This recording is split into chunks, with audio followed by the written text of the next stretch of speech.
So in the last video we discussed about what are the parts of monopoles and what are their uses and what are the different types of materials used for these different types of parts of monopoles.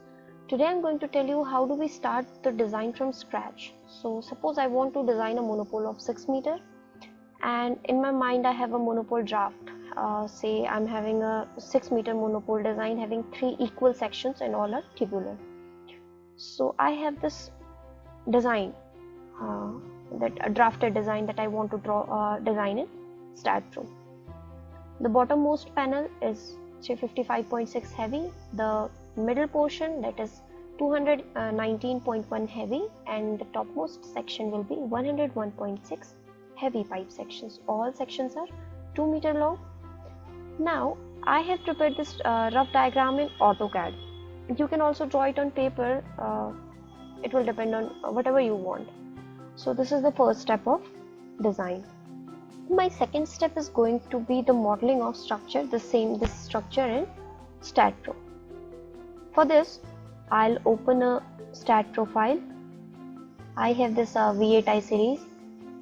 I'll click on new project and here I click on space frame.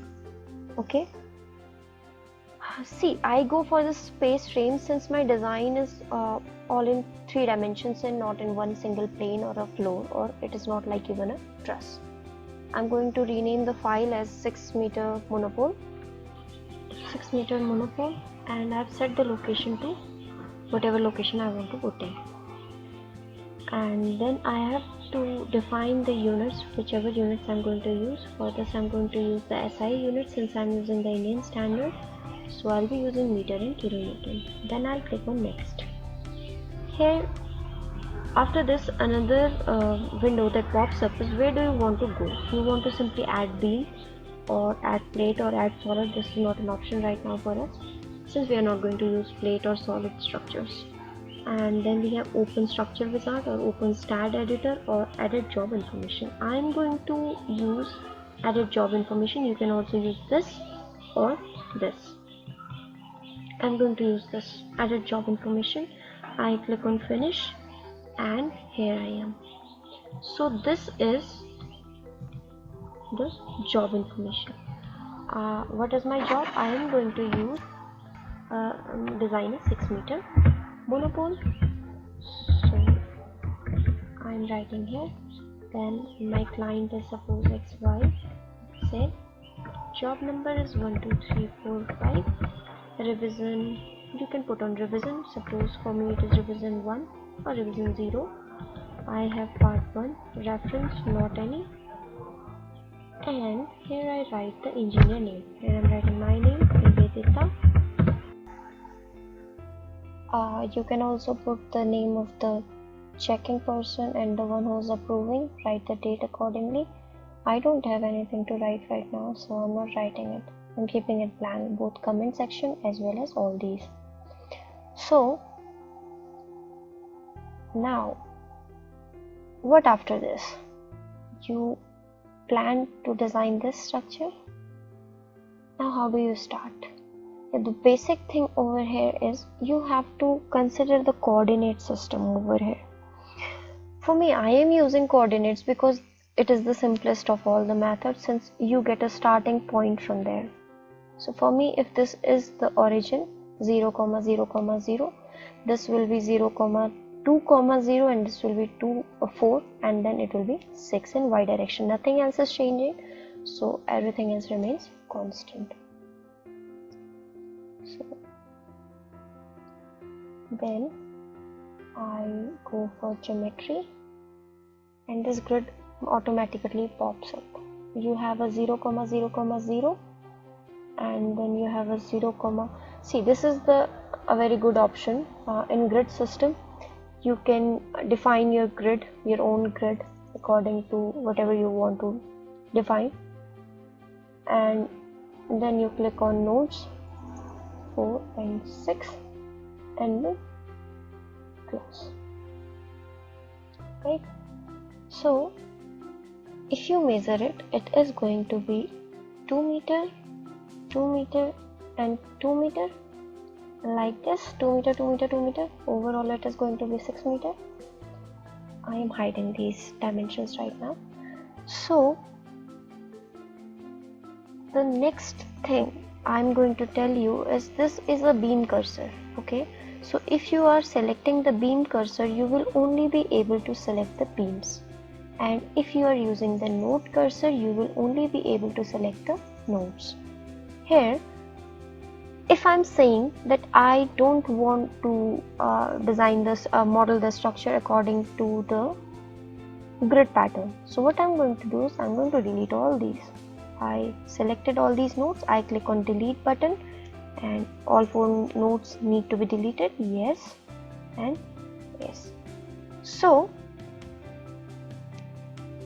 what I'm going to do is I have 0, 0, 0, so I put it on in geometry.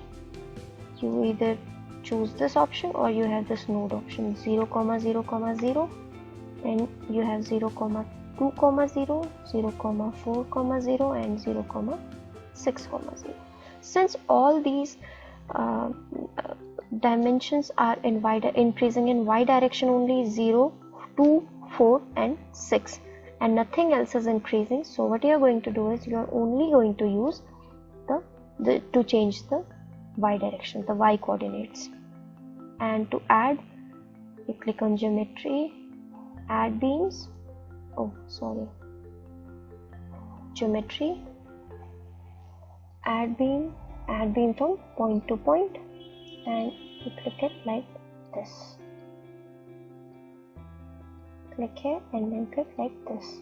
There is another option to do the same thing. You can simply do things like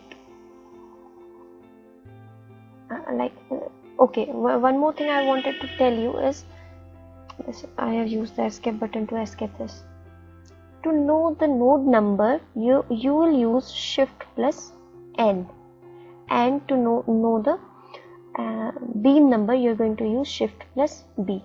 This is a beam number 1, beam 1 it says, and this one is node 1, right?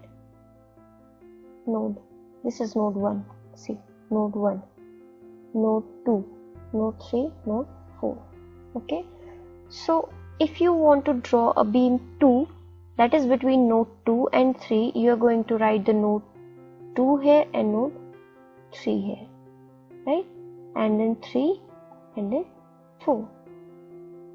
I hope this is clear. You can also simply copy paste it, like I'm going to show you how I'm going to do it. You have selected this, you press Ctrl C, you press Ctrl V, and I am increasing it to 2 meter, suppose 5 meter. Okay, so this is 0.5.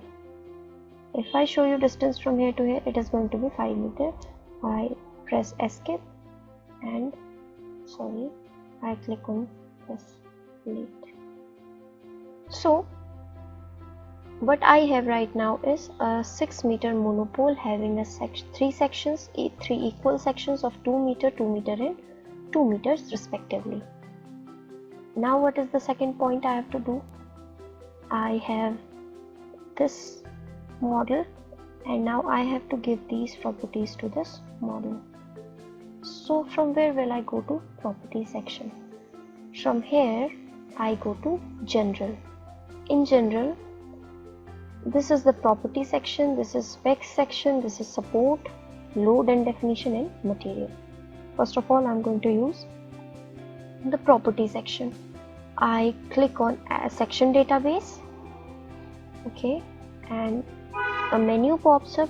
I'm going to use whatever the standards I'm going to use. I'm going to use Indian standards. In Indian standards, I have different sections like pipe or tube or whatever. So I am going to use a pipe section. The first one was 355.6 heavy. I'm going to click on it, and add on it. It is added.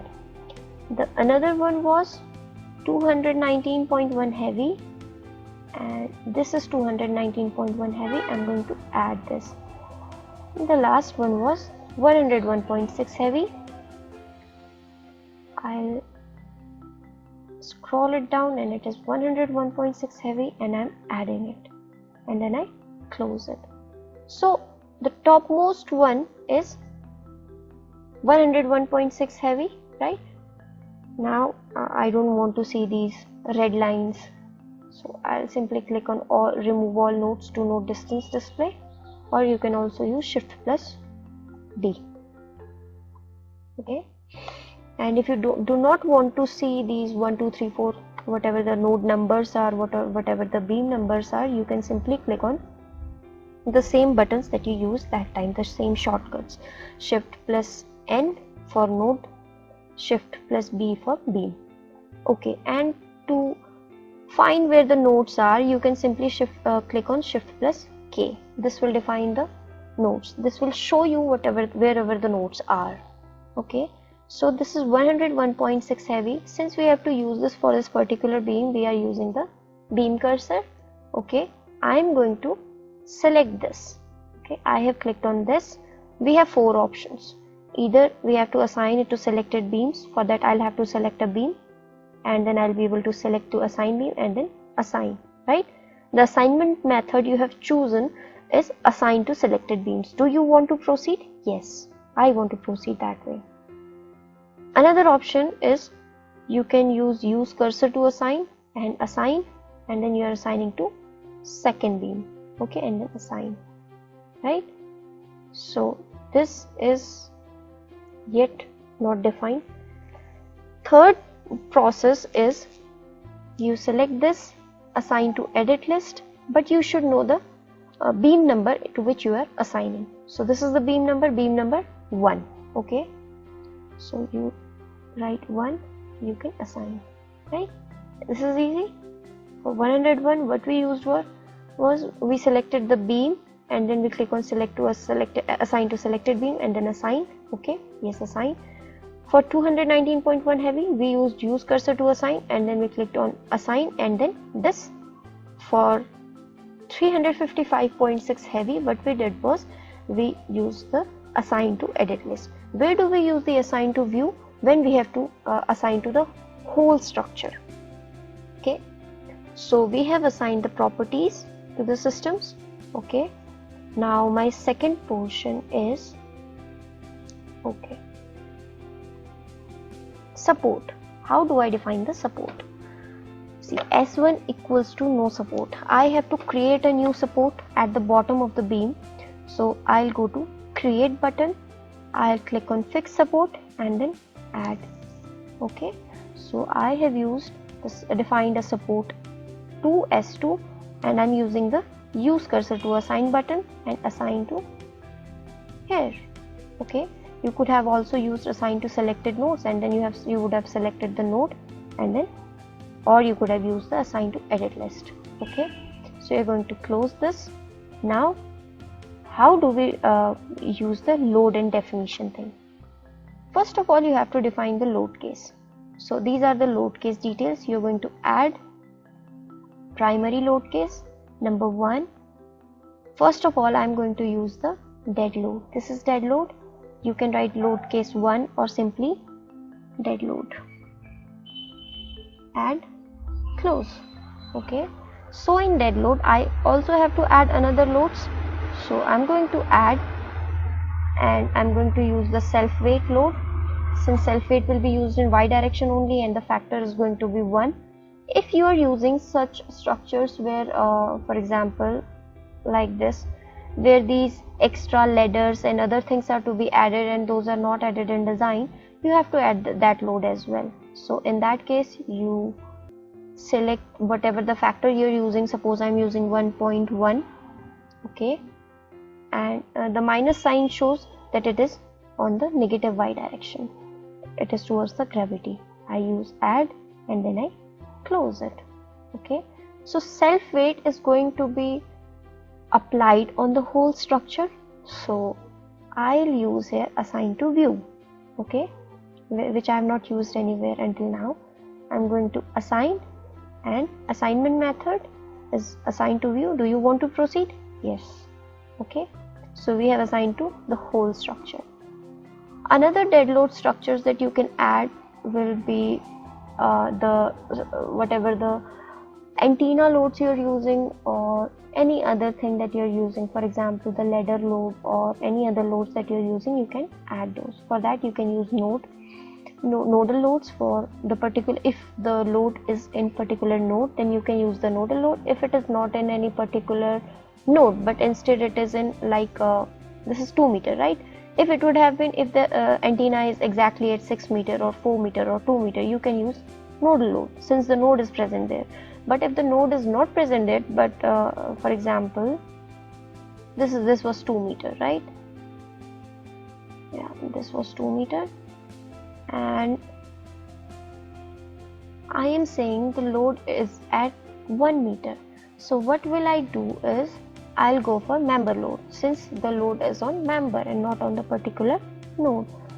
Here you have different options like uniform force or UDL, uniform moment, or concentrated force at a particular distance, or concentrated moment, or UVL like a trapezoid, or hydrostatic pressure, pre or post stress, or fixed ends.